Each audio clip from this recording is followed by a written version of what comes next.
ሰዎች ሲኖሩ ተስፋ እንዳይቆርጡ አይዟችሁ አትቁረጡ አዳም ጸበለስ ቢበላም በጸበለስ ምክንያት ከገነት ብትባረሩም በዕፀ መስቀል ምክንያት ትመለሳላችሁ ተብሎ ተነግሯል። ዕፀ በለስን አድምታችሁ የደማችሁ እንደኖራችሁ በዕፀ መስቀል ላይ ደሙን አፍስሶ የሚያድናችሁ አለ መሲህ ይመጣል ክርስቶስ እግዚአብሔር ወልድ ወርዳል ይወለዳል ዓለምድና ብለው የሰበኩት ተስፋ መስቀል ማለት ሰው ተስፋ እንዳይቆርጥ ክርስቶስን እግዚአብሔርን ተስፋ እንዲያደርግ እያደረጉ ያረጋጉበት ትምህርት ዘይቤ አንዱ ተስፋ መስቀል የሚባለው የነቢያት ትምህርት ነው። ለዓለም ተስፋ መስጠት ለሰው ልጆች ሁለተኛው የነቢያት ትምህርት ወይም የብሉይ ኪዳን ትምህርት በሁለተኛ ደረጃ የምንመለከተው ውረድ ተወለድ እያሉ መማፀን መለመን ነው። ተቃሉ ባናችሁ ሁሉም የብሉይ ኪዳን መጽሐፍ ደግሞ ይወርዳል ይወለዳል ፈኑ ብርሃነከ ወጽርቀከ በተቃራኒ ደግሞ እዚያኛው ጋር ፈኑ ብርሃነከ ብርሃን ክላክልን ወጽርቀከ ጽርቅላክልን አው ፈኑ ዲከ ጂላክልን ራስ ውረድ ተወለድ ረድ ሰማያተ ሰጥቀ ከሰማያተ ሰጥቀ ውረድ የሚለው የመማፀን ትምህርት የልመና ትምህርት ነው የነቢያቱ አንደኛ ተስፋ መስቀል ሁለተኛ ልመና የልመና ትምህርት ለምሳሌ ስለምኑ ኢሳይያስ ምናለ ሰጥቀ ከሰማያተ ረድ ወይም አሪዮ ከሰማያተ ረድ በዚህ በ65ኛው ምዕራፍ ላይ አቤቱ ሰማያትን ሰንጥቀሃቸው ውረድ ተወለድ ማለትም ተወለድ ማለት ነው ውረድ ምክንያቱም አለ ተራራዎች እንቀጥቀጡ ምን እንቀጥቀጥ ምኖች እንቀጥቀጡ ተራራ የሚላቸው አጋንንት ነው ተራራ በብዙ ይተረጎማል እንደያውዱ ሲተረጎም ተራራ ለቅዱሳን ይሰጣል ቅዱሳን ተራራ ይባላል መሰረታት ያውስጥ አድባረ ቅዱሳን ሲል አድባረ ቅዱሳን የሚለው አናና ያቄም ነው ቅዱሳን ተራራ ላቸው ለምን ተራራ ከገጸ ምድር ከፍ ብሎ እንደሚታይ ተራራ ከገጸ ምድር ከፍ ብሎ እንደሚታይ ቅዱሳን ከሌላው ዓለም ለየት ብለው ከፍ ብለው በክብር ይታያሉና ተራራ ይላቸዋል በአንጻሩ እንደገና ደግሞ በትቢቱ ሰይጣንን ተራራ ይለዋልና አጋንንትንም ተራራ ይላቸዋል በትቢታቸው ስለዚህ ተራራ በተለያየ መንገድ ሲተረጎም በዚያው ግን የሚተረጎመው ተራራዎች እንቀጥቀጡ ሲል አጋንንት ይጠፉ ዘንድ እኛን እየረገጡን የሚኖሩት አጋንንት ይረገጡ ዘንድ አቤቱ ለዚህ መፍትሄው አንተ ነህ ሰማያትን ሰንጥቀሃቸው ውረድ አለና ወኮነ ጽድቅነ ከመጽድቀ ትክቶ እነሆ ጽድቃችን ሁሉ እንደ መርገም ጨርቅ ሆኗል በደም እንደተለወሰ ጨርቅ ሆኗል ጽድቃችን መስዋዕት እንሰዋለን ጸሎት እንጸልያለን ገነትን ግን መክፈት አልቻለም ስለዚህ በደም የተለወሰ ጨርቅ ሰዎች ለብሰው ታደባባይ አይወጡም ያፍሩበታል ጸለይን መስዋዕት አቀረብን ግን አሳፈረን ገነትን ሊከፍት አልቻለም መፍትሄው አንተ ነህና ሰማያትን ሰንጥቀሃቸው ምን በል ውረድ ምን በል ሰማያትን ሰንጥቀሃቸው ምን በል ውረድ አለ በከመይግፎ ነፋስ ለጸበለ ምድር ከባባ ፈሰነገገይ እነሆ የምድርን ትቢያ ነፋስ እየጠረገ እንደሚወስደው የኛ በደል ኃጢያትም እየጠረገ ነው እስኪ በሉ የምድርን ትቢያ በለስ አይሰማም ነፋስ እየጠረገ እንደሚወስደው የኛም በደላችን ኃጢያታችን እንደዚያ እየጠረገ ነውና አቤቱ ሰማያትን ሰንጥቀሃቸው ውረድ ተራራዎች ይንቀጥቀጡ ጽድቃችን እንደ መርገም ጨርቅ ሆኗልና ይሄንን ነብዩ ኢሳይያስ የተናገረው ይሄ ተማህጽኖ ወይም መለመን የልመና ትምህርት ነው ተስፋ መስቀል የልመና ትምህርት ሶስተኛው ደግሞ ወደኔ ተመለሱ የሚል ነው ወደ ማን ተመለሱ ነቢያት ሁሉንም ነቢያት መጽሐፍ ስታነቡ ተመየጡ ሀቤ ተመየጡ ሀቤ ተመየጡ ሀቤ የሰራዊት ጌታ እግዚአብሔር ወደኔ ተመለሱ ይላል ሁሉንም መጽሐፍ ስታነቡ ትምህርተ ነቢያት ግብግዳ መጽሐፍ ህዝቡ ወደ እግዚአብሔር እንዲመለሱ ተስፋ የሚቀጥለው ወደ እግዚአብሔር ስንመለስ ነው ወደኔ ተመለሱ እኔ ወደ እናንተ ተመለሳለሁ ይላል እግዚአብሔር ተቃሉ ጋናችሁ እስኪ በሉ ወደኔ በሉስቲ ተመለሱ እኔም ወደ እናንተ ምን እላለሁ እመለሳለሁ እኛ ስንመለስ ማን ይመለሳል አያችሁ የእግዚአብሔር ቸርነት እየበደል ኃጢያት እየሰራን እሱን ተተነው ረስተነው ዝም ብለን ዓለም በሰጠን አጀንዳ እየተባላን እንቅልፋተን በሰፈሩ በመንደሩ በጎጦ በሸለቆው በጉባው ፍርድ በማጣመም በሐሰት ምስክር በስንቱ እግዚአብሔር እየተዋጋ ነው ከሱ ርቀን ፊታችን አዙረንበት አሁንም ተመለሱ ይላል እግዚአብሔር ተቃሉ ጋናችሁ ምን ይላል እግዚአብሔር አሁንም ተመለሱ ኑ ወደኔ ይላል ልጆቼ ኑ ወደኔ ተመለሱ እናንተ ስትመለሱ እኔ እመለሳለሁ ይላል አያችሁ አሁን አብስላመት ስንናገር ይሄ ነው ሶስተኛው ወደኔ ተመለሱ የንስሐ ጥሪ ነው ወደ እግዚአብሔር እንድንመለስ ነው አመት እስኪ ነው ቅድም ያልኳችሁ የእግዚአብሔርን ዓመት ምን እላታለሁ የተወደደች እላታለሁ ይላል ኢሳይያስ 61ኛው ምዕራፍ ላይ ቁጥር 3 ላይ ነው ኢሳይያስ የተናገረው። እስኪ በሉ የእግዚአብሔርን ዓመት በሉ እስኪ ምን እላታለሁ የተወደደች እላታለሁ። ያች ዓመት ማናት? ማንኛው ዓመት ነው? የማቴዎስ ዘመን ነው? የማርቆስ ዘመን ነው? የሉቃስ ነው? የዮሐንስ ነው? ማንኛው ዓመት ነው የተወደደው? ማንኛው ዓመት? ይሄ ብዙ ያስተረጉማል፣ ብዙ ርቆ ያስኬዳል፣ ብዙ ያስተነትናል። ከአዳም ጀምሮ እስካሁን ድረስ ያለውን ታሪክ የሚተርክ እጅግ ሰፊ የሆነ ጥልቅ የሆነ ምስጢር ያለው መጽሐፍ ቅዱስ አንድ አረፍተ ነገር ሆኖ ሁሉን ግን በሙሉ ዓለምን የሚቃኝና የሚተነትን አረፍተ ነገር ምንድነው ቢባል የእግዚአብሔርን ዓመት የተወደደች እላታለሁ። በቃሉ ጋር ናቸው። አያችሁ የእግዚአብሔር ዓመት ከዓመት በፊት ምን አለ? ወር አለ አይደል? ወር ሳይኖር ዓመት የለም። ከወር በፊት ደግሞ ምን አለ? ሳምንት አለ አይደል? ሳምንት ሳይኖር ምን የለም? ወር የለም። ስለዚህ ከሳምንት ቀድሞ ደግሞ ምን አለ? ቀን አለ አይደል? ከቀን ቀድሞ ምን አለ? ሰዓት አለ። ከሰዓት ቀድሞ ምን አለ? ደቂቃ አለ። ከደቂቃ ቀድሞ ምን አለ? ጨረስን አይደል? በእኛ ቀመር ይሄ ይሄ ቀመር የተጀመረው በዘፍጥረት ምዕራፍ 1 በስነ ፍጥረት ነው። ቀመር የሚጀምረው የፈለገው አወሻክር ብንለው የመርሃውር ብንለው ባይራ ሐሳብን ብንለው ሐሳበ ባይርን ብንለው ሁሉም ቀመር ሚጠተ ብርሃናትን ብንለው ሰንበተ ዮኖትን ብንለው ሁሉም የቤተክርስቲያን ቀመር ሲጠቀለል መነሻው ምንጩ ምንድነው? ለቁጥር ከተባለ በምንም አቅጣጫ እንቁጠረው በምንም አይነት ዘይቤ ተርጉመው ዘፍጥረት በመጀመሪያ እግዚአብሔር ሰማይና ምድርን ምን አለ? ፈጠረ ካለ በኋላ ከምድር እስከ ሰማይ ጨለማ ነበረ፣ በጨለማው መካከል ብርሃን ይሁን አለ። ጨለማውን ሌሊት አለው፣ ብርሃኑን ቀን አለው። ቁጥር የሚጀምረው እዚህ ነው። ከቃሉ ጋር ናቸው። ቁጥር የሚጀምረው እዚህ ነው። በዚህ በስነ ተዋልዶ ሆነ በስነ ፍጥረት ስትመለከቱ በአብዛኛው አሁን በስነ ተዋልዶ ታላቅ ታናሽ ነው የሚወልደው፣ ታናሽ ታላቅ ነው።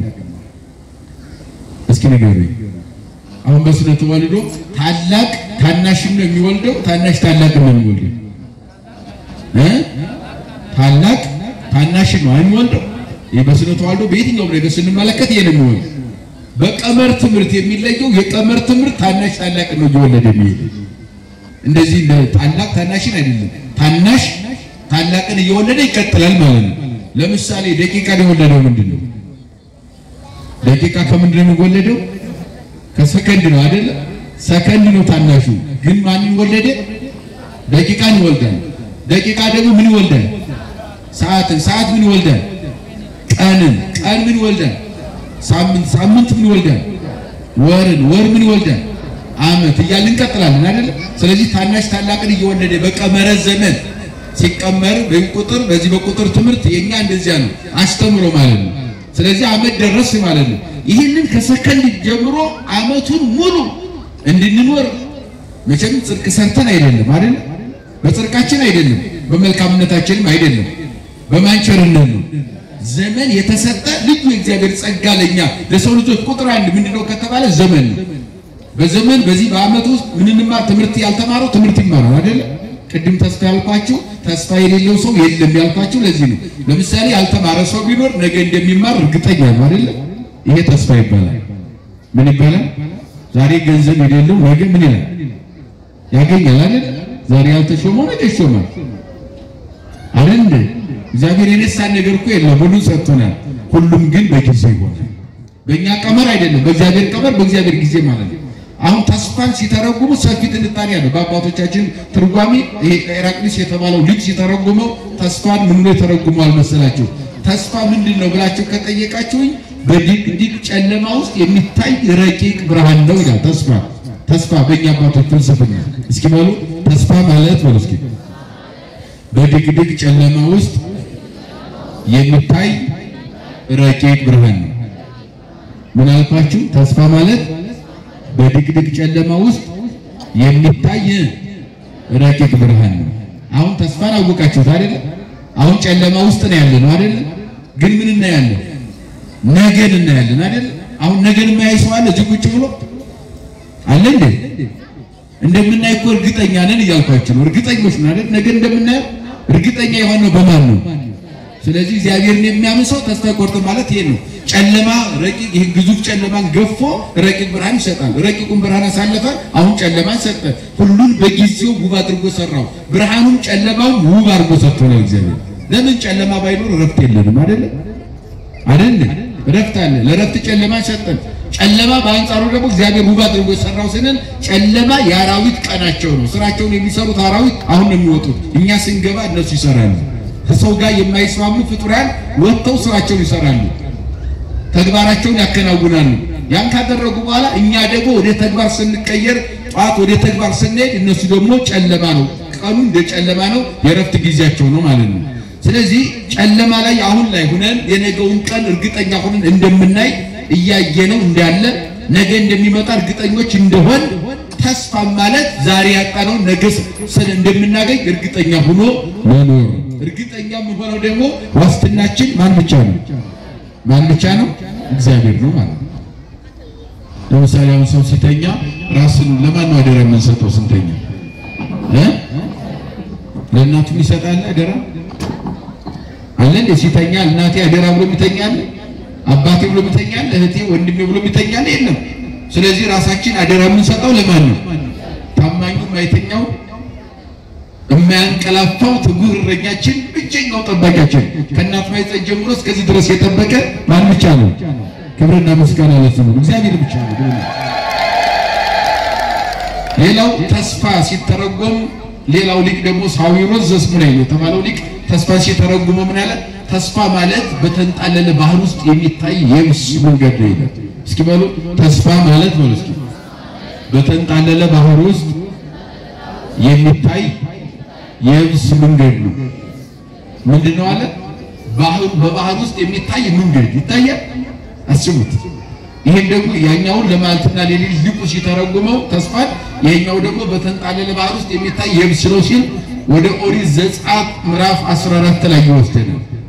ከ430 ዘመን እስራኤል ከባርነት ነፃ ወጥተው ወይም 215 ምን በለው በትርጓሜ ሐሳብ ነፃ ወጥተው ከወጡ በኋላ ቅዳሜ ማታ ሲወጡ የኤርትራ ባህር የተንጣለለ ቀይ ባህር ጠበቃቸው። ከግብጽ ባርነት ብንኖር ይሻለን ነበር፣ የፈርዖንን ባርነት ይሻል ነበር፣ ባህር ልታስበላን አመጣህን ብለው በሙሴ ላይ አጉረመረሙበት ይላል መጽሐፍ ቅዱስ። ሙሴ ምን አለ? በእግዚአብሔር ፊት ቆሞ ለእናንተ ባህር ይታያችኋል፣ ለኔ በባህር ውስጥ መንገድ አለ። በቃሉ ገናቸው ተስፋ ማለት እንደዚያ ነው። በተንጣለለ ባህር ውስጥ የሚታይ የብስ መንገድ እንደዚያ ነው አለ። ሙሴ እንዳየው መንገድ ማለት ነው። ሕዝቡ በኃጢአታቸው በበደላቸው ፍጹም እምነት ስላልነበራቸው እስከዚያ ድረስ አላመኑም ነበር። እግዚአብሔር ራሱ ለማመን አስቸጋሪ ሆነዋል። በሙሴ ላይ ያጉረመርሙ ነበርና ባህር ይታያቸዋል። ሙሴ ደግሞ ፍጹም እምነት በፈጣሪው ስለነበረው የተንጣለለ ባህር ውስጥ መንገድ ይታየው ነበር። ያ መንገድ እንዲገለጥ ወደ እግዚአብሔር ጸለየ። እግዚአብሔርን በበትር ምታዋለው በአራቱ ማዕዘን በትምህርተ መስቀል አምሳል ባርኮ ባህሩን ሲመታው በግራና በቀኝ እንደ ግድግዳ ቆመ። ሕዝቡን በየብስ ተሻገሩ ይላል። ክብር ለእግዚአብሔር ይሁን። ያንን ተስፋ የተረጎመ ተስፋ ማለት በተንጣለለ ባህር ውስጥ የሚታይ የብስ ነው። አመጣና መጽሐፍ ቅዱስን ተረጎመው ሊቁ። አሁን ሙሴ የወልደ እግዚአብሔር ምሳሌ ስለሆነ ግብጽም የሲኦል ምሳሌ ነው፣ እስራኤል የነፍሳት ምሳሌዎች ናቸው። በአንጻሩ በትረ ሙሴ የክርስቶስ የመስቀል ምሳሌ ነው። ሊቁ የራቅሊስ ሚራስ ስለ መስቀሉ ሲተረጉመው በከመሰጠቆ ሙሴ ለባህር ኤርትራ በበትሩ ሙሴ በበትሩ የኤርትራን ባህር ሰንጥቆ ሕዝቡን እንዲያሻገረ ከማሁ ሰጠቆ ክርስቶስ ለባህር ገሃነም በዕፀ መስቀሉ ክርስቶስን በመስቀሉ የኃጢአትን ባህር የገሃነምን ባህር ከፈለውና እኛን ከድቅድቅ ጨለማ ወጥቶ ወደሚያስደንቅ ረቂቅ ብርሃን ከሲኦል ወደ ገነት አስገባን ይላል። ይሄ ስለ ተስፋ ይህን ተርጉሟል አባቶቻችን። ስለዚህ ወደ ዓመት እንምጣና ባጭሩ እንዳይሰፋብን ወደ ዓመት ስንመጣ የተወደደ ዓመት የሚለው አንደኛ አዳም ከገነት ተባርሮ ሲያለቅስ 100 ዓመት ካለቀሰ በኋላ ከልጅ ልጅ ተወልጄ እየዳኩ አድጌ በመስቀል ተሰቅዬ ስጋዬን ቆርሼ ደሜን አፍስሼ አድንሃለሁ የሚለው የተወደደ የእግዚአብሔር ዓመት የማን ዓመት ነው? ከተባረሩ በኋላ አዳምና ሔዋን እንድረጻቶም ለአዳም ወደ ሔዋን ነበሩ 100 ዓመት በአብይ ሐዘን ወላ ቀለሚጦስ የተባለው ሊቅ በአራተኛው አንቀጹ ላይ ምን ይላል? አዳምና ሔዋን ከገነት ከተባረሩ በኋላ 100 ዓመት አለቀሱ ይላል። በዚህ ምድር ላይ ስንት ዓመት አለቀሱ? ማን ስለበደሉ? እግዚአብሔርን ስለበደሉ 100 ዓመት አለቀሱ ይላል። ይሄ የ100 ዓመት ለቅሶ እንባ ምን አመጣ? የእግዚአብሔር ቃል ወደ እነሱ መጣ። የቃል ኪዳን ተሰጠ። የአዳም ቃል ኪዳን የምንለው ወይም ኪዳን አዳም የምንለው 5500 ዘመን በአንተ ቁጥር 5500 ዘመን በእኛ አቆጣጠር ነው። ወደ እግዚአብሔር ስንቀይረው ግን በ5 ቀን ከኩል ነው ሰው ሄዳሉ። አቃሉ ባናችሁ በስንት ቀን 1000 ዘመን ይላል ዳዊት። ትናንት እንዳለፈች እንዳንድ ቀን ነው ባንተ ዘንድ 1000 ዘመን አንድ ቀን ማለት ነው በእግዚአብሔር። ስለዚህ 5000 ዘመን 5 ቀን ማለት ነው።